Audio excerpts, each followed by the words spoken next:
وہ خزائن جو ہزاروں سال سے مدفون تھے، اب میں دیتا ہوں اگر کوئی ملے امیدوار، کوئی ملے امیدوار۔ اعوذ باللہ من الشیطان الرجیم، بسم اللہ الرحمن الرحیم۔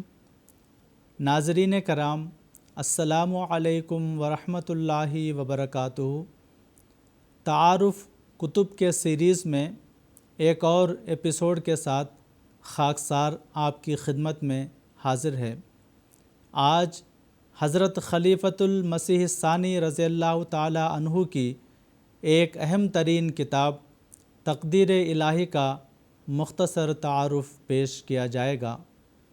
آپ رضی اللہ تعالی عنہ نے جلسہ سالانہ قادیان 1919 کے موقع پر 28 اور 29 دسمبر کو 2 تقاریر بیان فرمائیں، جن کو بعد میں تقدیر الہی کے نام سے ایک کتاب کی صورت میں شائع کیا گیا۔ اس مضمون کے متعلق حضرت خلیفۃ المسیح الرابع رحمہ اللہ تعالی فرماتے ہیں، حضرت خلیفۃ المسیح الثانی رضی اللہ تعالی عنہ کا اس موضوع پر ایک ایسے جلسہ عام سے خطاب فرمانا جہاں تعلیم یافتہ اور غیر تعلیم یافتہ، ذہین اور بلید ہر قسم کے لوگ جمع تھے، یقیناً کوئی معمولی کام نہ تھا۔ آپ نے جس عمدگی سے اس مضمون کو ادا کیا، بلا شبہ وہ آپ ہی کا حق تھا۔ یہ تقریر کیا تھی؟ علم کلام کا ایک شاہکار تھا۔ ناظرین کرام، حضرت مسلم موعود رضی اللہ تعالی عنہ فرماتے ہیں، اس مضمون کے سنانے کے متعلق میں نے اللہ تعالیٰ سے دعا کی، اے خدا، اگر اس مضمون کا سنانا مناسب نہیں تو میرے دل میں ڈال دے کہ میں اسے نہ سناؤں، لیکن مجھے یہی تحریک ہوئی کہ سناؤں۔ گو وہ مضمون مشکل ہے اور اس کے سمجھنے کے لیے بہت محنت اور کوشش کی ضرورت ہے، لیکن اگر آپ لوگ اسے سمجھ لیں گے تو بہت بڑا فائدہ اٹھائیں گے۔ اس سے اس مضمون کی اہمیت واضح ہے۔ تقدیر پر ایمان لانا ایک اہم مسئلہ ہے، چنانچہ رسول کریم صلی اللہ علیہ وسلم نے فرمایا، لا یؤمن عبد حتی یؤمن بالقدر خیرہ و شرہ، یعنی کوئی بندہ مومن اس وقت تک نہیں ہو سکتا جب تک قدر پر ایمان نہ لاوے، اچھی قدر پر بھی اور بری قدر پر بھی۔ پس مسئلہ تقدیر ایمانیات میں داخل ہے۔ خدا تعالیٰ کے ماننے کے لیے تقدیر کا ماننا ضروری ہے۔ قدر کیا ہے؟ یہی کہ خدا تعالیٰ کی صفات کے ظہور کا نام ہے۔ جو شخص یہ مانتا ہے کہ خدا ہے، اس کے لیے یہ بھی ماننا ضروری ہے کہ خدا کچھ کرتا بھی ہے، نہ کہ ایک بے حس و حرکت ہستی ہے۔ رسول کریم صلی اللہ علیہ وسلم فرماتے ہیں کہ ایمان بالقدر ایسی مشکل چیز ہے کہ اس کے متعلق فکر اور تنازع کرنا انسان کو ہلاک کر دیتا ہے۔ حضرت ابو ہریرہ رضی اللہ تعالی عنہ روایت کرتے ہیں کہ ہم لوگ قضا و قدر کے مسئلہ کے متعلق بیٹھے ہوئے جھگڑ رہے تھے کہ رسول کریم صلی اللہ علیہ وسلم باہر تشریف لائے۔ ہماری باتوں کو سن کر آپ کا چہرہ سرخ ہو گیا، پھر فرمایا، تم سے پہلی قومیں صرف قضا و قدر کے مسئلہ پر جھگڑا کرنے کی وجہ سے ہلاک ہوئی ہیں، میں تمہیں تاکید کرتا ہوں کہ اس امر میں جھگڑنا اور بحث کرنا چھوڑ دو۔ پس معلوم ہوا کہ قدر کا مسئلہ ایک مشکل مسئلہ ہے جس پر بحث کرنے کے نتیجے میں سلب ایمان کا خطرہ ہے، مگر ساتھ ہی اس پر ایمان لانے کی بھی سخت تاکید ہے، لہٰذا نہایت احتیاط سے کام لینا چاہیے۔ گویا یہ ایک دنیاوی پل صراط ہے، اس کو نہ سمجھے تو ایمان بالکل جاتا رہتا ہے۔ حضور رضی اللہ تعالیٰ عنہ فرماتے ہیں کہ یہاں میرا یہ مطلب نہیں کہ یہ مسئلہ عقل میں آ ہی نہیں سکتا، بلکہ میرا منشا یہ ہے کہ عقل بلا شریعت کی رہبری کے اس مسئلہ کو نہیں سمجھ سکتی۔ حضور آگے فرماتے ہیں، مسئلہ تقدیر نہ سمجھنے کے نتیجے میں ہی ہندوؤں میں تناسخ، عیسائیوں میں کفارہ اور یہودیوں میں نجات خاص، سائنسدانوں میں دہریت اور مسلمانوں میں اباحت کا عقیدہ پیدا ہوا۔ چنانچہ اللہ تعالیٰ ان کے متعلق فرماتا ہے، وما قدر اللہ حق قدری، یعنی انہوں نے خدا تعالیٰ کی صفات کے مسئلے کو اچھی طرح نہیں سمجھا، اسی وجہ سے ٹھوکر کھا گئے اور نئے نئے عقائد گھڑ لیے۔ لوگ تمام پہلوؤں کو مد نظر نہ رکھتے ہوئے صرف ایک پہلو کو لیتے ہیں، جیسے بعض مسلمان کہتے ہیں ہم قرآن کریم کے حکم لا تقربوا الصلاۃ پر عمل کرتے ہیں، جب کہا جائے کہ اس کے اگلے حصے کو کیوں چھوڑتے ہو تو کہہ دیتے ہیں سارے قرآن پر کون عمل کر سکتا ہے۔ اسی طرح یہ کہنا کہ جو کچھ انسان کرتا ہے وہ خدا ہی کراتا ہے ایک لغو بات ہے۔ مسلمان قرآن کریم کو غلط سمجھ بیٹھے ہیں۔ اس سلسلے میں حضرت مسلم موعود رضی اللہ تعالیٰ عنہ نے قرآن کریم کی 6 آیات کی صحیح تفسیر بیان فرمائی۔ ایک آیت بطور مثال میں پیش کرتا ہوں، واللہ خلقکم وما تعملون، یعنی اللہ نے تم کو بھی پیدا کیا ہے اور تمہارے عمل کو بھی پیدا کیا ہے۔ لوگ کہتے ہیں جب ہمیں اور ہمارے عمل کو بھی خدا نے پیدا کیا تو صاف ظاہر ہے کہ جو کچھ کر رہا ہے خدا ہی کر رہا ہے، حالانکہ اس سے پہلی آیت میں اللہ تعالیٰ فرماتا ہے اتعبدون ما تنحتون، یعنی کیا تم ان کی عبادت کرتے ہو جن کو تم خود تراشتے ہو۔ سوال یہ ہے کہ جب خدا نے ہی ان کے عمل پیدا کیے تو ان سے کیوں پوچھا جاتا ہے کہ تم بتوں کو کیوں پوچھتے ہو؟ غرض اس آیت کے معنی ہی لوگ غلط کرتے ہیں اور اس سے پہلی آیت ہی اس کے معنوں کو حل کر دیتی ہے۔ پس اس آیت میں انسان کے اعمال کی پیدائش کا کہیں ذکر نہیں۔ اسی طرح وحدت الوجود والے کہتے ہیں جو کچھ ہو رہا ہے خدا ہی کر رہا ہے اور اس میں ہمارا کچھ دخل نہیں۔ موٹا ثبوت اس کا یہ ہے کہ خدا تعالیٰ کا ایک نام علیم اور ایک قدیر ہے۔ وہ کہتے ہیں زید جو چوری کرنے چلا ہے، خدا کو یہ پختہ علم تھا یا نہیں کہ زید چوری کرنے جائے گا؟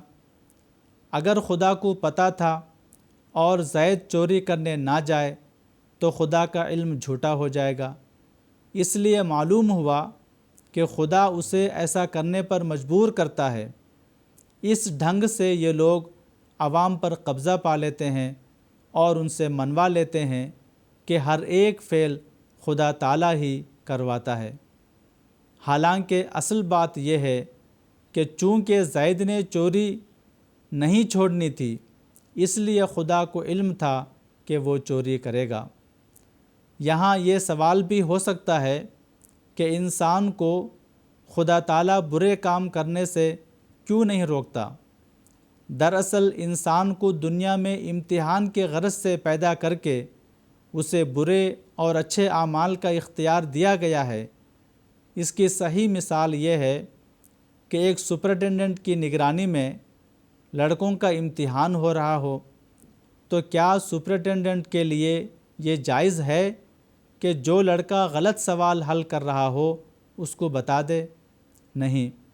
پس باوجود علم کے اللہ تعالیٰ کا بندے کو فرداً نہ روکنا اس کی شان کے خلاف نہیں، بلکہ اس غرض کے عین مطابق ہے جس کے لیے انسان پیدا کیا گیا ہے۔ مسئلہ تقدیر پر صرف لفظی ایمان لانا کافی نہیں، بلکہ اس کے سمجھنے اور جاننے کی ضرورت ہے، کیونکہ یہ ہمارے لیے مفید ہے، ورنہ اس پر ایمان لانا ضروری نہ ٹھہرایا جاتا۔ تدبیر والے کہتے ہیں کہ خدا تعالیٰ نے انسان کو پیدا کر کے بالکل چھوڑ دیا کہ جس طرح چاہے کرے۔ اگر یہ بات درست ہے تو پھر بندہ اور خدا میں تعلق کیوں کر قائم ہو سکتا ہے؟ ایک دفعہ حضرت مسیح موعود علیہ السلام اخبار عام پڑھ رہے تھے کہ مجھے 3 دفعہ آواز دی، محمود۔ جب میں پاس گیا تو فرمانے لگے، کلکتہ کا فلاں شخص مر گیا ہے۔ میں نے حیران ہو کر پوچھا، مجھے کیا؟ فرمایا، یہ بے تعلقی کا نتیجہ ہے، اس کے گھر تو ماتم پڑا ہوا ہوگا اور تو کہتا ہے کہ مجھے کیا؟ تو تعلق سے محبت پیدا ہوتی ہے۔ اس کے بعد حضرت مسلم موعود رضی اللہ تعالیٰ عنہ نے تقدیر کے 4 اقسام بیان فرمائے۔ پہلی قسم تقدیر عام طبعی ہے، یعنی دنیاوی معاملات، جیسے آگ میں یہ خاصیت ہے کہ جلائے، پانی میں یہ خاصیت ہے کہ پیاس بجھائے۔ دوسری قسم تقدیر خاص طبعی ہے، بعض دفعہ خاص طور پر اللہ تعالیٰ کے احکام نازل ہوتے ہیں کہ فلاں شخص کو دولت مل جاوے یا فلاں کے ہاں بچہ پیدا ہو، خواہ اس کی بیوی بانجھ ہی کیوں نہ ہو۔ تیسری قسم تقدیر عام شرعی ہے، مثلاً اگر انسان اس رنگ میں نماز پڑھے تو اس کا یہ نتیجہ ہو، روزہ رکھے تو یہ خاص روحانی تغیر پیدا ہو۔ چوتھی قسم تقدیر خاص شرعی ہے، یعنی خاص طور پر کسی بندہ پر اللہ تعالیٰ فضل کرے جو بطور محبت ہو، جیسے کلام الہی کا نزول کہ اس کی نسبت اللہ تعالیٰ فرماتا ہے، الرحمن علم القرآن۔ حضرت مسلم موعود رضی اللہ تعالیٰ عنہ نے ایک اور سوال اٹھاتے ہوئے فرمایا کہ تقدیر کس طرح جاری ہوتی ہے؟ کیا خدا ایک شخص کی نسبت کہتا ہے کہ جل جائے تو وہ کھڑے کھڑے جل جاتا ہے، یا اس کے لیے کچھ سامان پیدا ہوتے ہیں؟ دراصل اس کے لیے کئی طرح سے اللہ تعالیٰ اسباب پیدا کرتا ہے۔ اس ضمن میں حضور رضی اللہ تعالیٰ عنہ نے حضرت مسیح موعود علیہ السلام کے ساتھ مقدمہ ہنری مارٹن کلارک کا ذکر فرمایا کہ کس طرح اللہ تعالیٰ نے آپ کی بریت کے سامان پیدا فرمائے۔ بعض دفعہ تقدیر کے جاری ہونے کے لیے مخفی اسباب بھی ہوتے ہیں۔ اس سلسلے میں حضور رضی اللہ تعالیٰ عنہ نے غزوہ احزاب کے وقت کفار مکہ کے فرار ہونے کی مثال بیان فرمائی۔ غرض مومنوں کے ایمان کو تازہ کرنے کے لیے اللہ تعالیٰ کبھی کبھی تقدیر بلا اسباب کے بھی ظاہر کرتا ہے تا خدا تعالیٰ کی قدرت کا ثبوت ان کو ملے، لیکن کافر کا یہ حق نہیں ہوتا کہ اس کو اس قسم کا مشاہدہ کرایا جائے۔ بعض دفعہ تقدیر کے وقت انسان کو اسباب استعمال کرنے کی طاقت نہیں ہوتی، لیکن بعض دفعہ تقدیر کے ساتھ اسباب کے استعمال کا حکم بھی دیا جاتا ہے، جیسے طاعون کے وقت حضرت مسیح موعود علیہ السلام نے احتیاطی تدابیر اختیار کرنے کی ہدایت فرمائی۔ ایک اور سوال یہ ہے کہ کیا تقدیر ٹل سکتی ہے؟ اس کا مختصر جواب تو یہ ہے کہ ہاں ٹل سکتی ہے۔ تقدیر کے معنی فیصلے کے ہیں، اور جو فیصلہ دے سکتا ہے وہ اسے بدل بھی سکتا ہے۔ فیصلہ کر کے اس کو نہ بدل سکنا کمزوری کی علامت ہے جو خدا تعالیٰ میں نہیں پائی جا سکتی۔ اس کی بڑی مثال حضرت عمر رضی اللہ تعالیٰ عنہ کے زمانہ کا ایک واقعہ ہے۔ اس وقت اسلامی لشکر میں تعاون پڑی اور ابو عبیدہ بن الجراح رضی اللہ تعالیٰ عنہ جو لشکر کے سردار تھے، ان کا خیال تھا کہ وبائیں تقدیر الہی کے طور پر آتی ہیں، پس وہ پرہیز وغیرہ کی اہمیت کو نہیں سمجھتے تھے۔ حضرت عمر رضی اللہ تعالیٰ عنہ جب اس لشکر کی طرف گئے اور مہاجرین و انصار کے مشورہ سے واپس لوٹنے کی تجویز کی تو اس پر حضرت ابو عبیدہ رضی اللہ تعالیٰ عنہ نے کہا، افرارم من قدر اللہ، یعنی اے عمر، کیا آپ اللہ تعالیٰ کی تقدیر سے بھاگ کر جاتے ہیں؟ حضرت عمر رضی اللہ تعالیٰ عنہ نے فرمایا، نعم نفر من قدر اللہ الی قدر اللہ، یعنی ہاں، ہم اللہ تعالیٰ کی قدر سے بھاگ کر اسی کی قدر کی طرف جاتے ہیں۔ بعض حالات میں تقدیر مبرم بھی ٹل جاتی ہے، لہٰذا پیش گوئیاں بھی ٹلتی ہیں۔ کسی شریر کو سزا ملنے کی پیش گوئی کی جاتی ہے، اگر وہ اصلاح کر لے تو سزا ٹل جاتی ہے۔ تقدیر کے ٹلنے سے خدا کی شان میں کوئی فرق نہیں آتا، چونکہ اس میں کئی فوائد ہیں۔ جب الہام کے ساتھ قدرت ہوتی ہے تو معلوم ہو جاتا ہے کہ کسی زبردست ہستی کی طرف سے ہے۔ حضرت مسیح موعود علیہ السلام فرماتے ہیں، قدرت سے اپنی ذات کا دیتا ہے حق ثبوت، اس بے نشاں کی چہرہ نمائی یہی تو ہے۔ تقدیر نہ ہونے کے نقصانات 4 بیان فرمائے گئے ہیں۔ 1، ایمان باللہ حاصل نہیں ہو سکتا۔ 2، خدا تعالیٰ کے ساتھ بندے کے تعلقات مضبوط نہیں ہو سکتے۔ 3، توبہ کر کے گناہوں سے بچنے کا موقع نہیں ملتا۔ 4، اگر اسباب مہیا نہ ہوں تو انسان ہلاکت سے نہیں بچ سکتا۔ آخر میں حضرت مسلم موعود رضی اللہ تعالیٰ عنہ نے تقدیر پر ایمان لانے کے 7 فوائد یا درجات بیان فرمائے ہیں۔ پہلا درجہ یا فائدہ یہ ہے کہ دنیاوی اور روحانی ترقیات حاصل ہوتی ہیں۔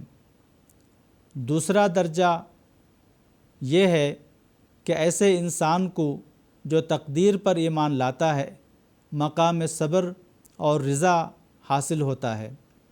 اللہ تعالیٰ انسان کو ابتلاؤں سے آزماتا ہے۔ آپ رضی اللہ تعالیٰ عنہ نے یہاں ایک واقعہ بیان فرمایا کہ جس رات حضرت مسیح موعود علیہ السلام کی بیماری بڑھ کر دوسرے دن آپ نے فوت ہونا تھا، اس دن شام کو سیر کے دوران میری طبیعت پر کچھ بوجھ سا محسوس ہوتا تھا، اور یہ مصرع میری زبان پر جاری ہو گیا کہ راضی ہیں ہم اسی میں جس میں تیری رضا ہے۔ یہ بھی ایک تقدیر خاص تھی جس نے مجھے وقت سے پہلے اس شدید صدمہ کے برداشت کرنے کے لیے تیار کر دیا۔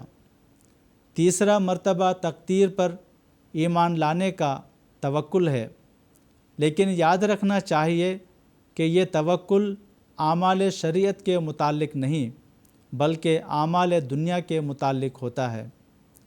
چوتھے درجے پر انسان خدا تعالیٰ کا عبد بن جاتا ہے۔ 5ویں درجے پر انسان تقدیر عام کے بعد اپنی کمزوریوں کو دور کرنے کے لیے تقدیر خاص یعنی دعا سے کام لینا شروع کرتا ہے۔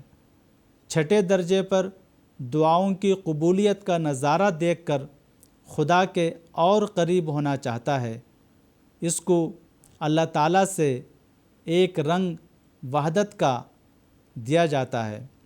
اسی مقام کے متعلق حضرت صلی اللہ علیہ وسلم فرماتے ہیں کہ بندہ نوافل کے ذریعہ اللہ تعالیٰ کے ایسے قریب ہو جاتا ہے کہ اللہ تعالیٰ اس کے ہاتھ، کان، آنکھ اور پاؤں بن جاتا ہے۔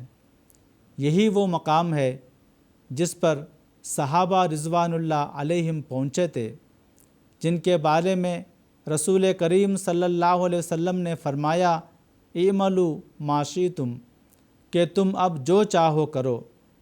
خدا تعالیٰ نے بھی رسول کریم صلی اللہ علیہ وسلم کے متعلق فرمایا وما ینطق عن الهوى ان هو الا وحی یوحیٰ، کہ یہ جو کچھ کہتا ہے الہام ہے۔ ساتواں درجہ یہ ہے کہ جو شخص اس مقام والے کو شناخت نہیں کر سکتا، وہ خدا تعالیٰ کو بھی شناخت نہیں کر سکتا، اور اسی کا نام کفر ہے۔ یہ مقام حال کے طور پر تو اور لوگوں پر بھی آتا ہے، مگر مقام کے طور پر سوائے نبی کے اور کسی کو حاصل نہیں ہو سکتا۔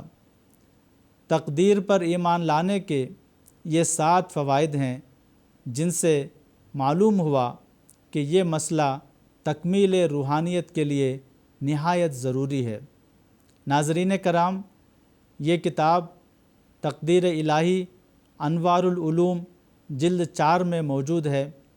یوم مسلم موعود رضی اللہ تعالیٰ عنہ کے خطبات میں ہمارے پیارے آقا حضرت خلیفۃ المسیح الخامس ایدہ اللہ تعالیٰ بنصرہ العزیز متعدد مرتبہ حضرت خلیفۃ المسیح ثانی رضی اللہ تعالیٰ عنہ کے کتب کے مطالعہ کی طرف ہمیں توجہ دلا چکے ہیں۔ اس لیے ہمیں چاہیے کہ اس کتاب کا بغور مطالعہ کریں تاکہ ہمارے ایمان کو تقویت حاصل ہو۔ اللہ تعالی ہم سب کو اس کی توفیق عطا فرمائے، آمین۔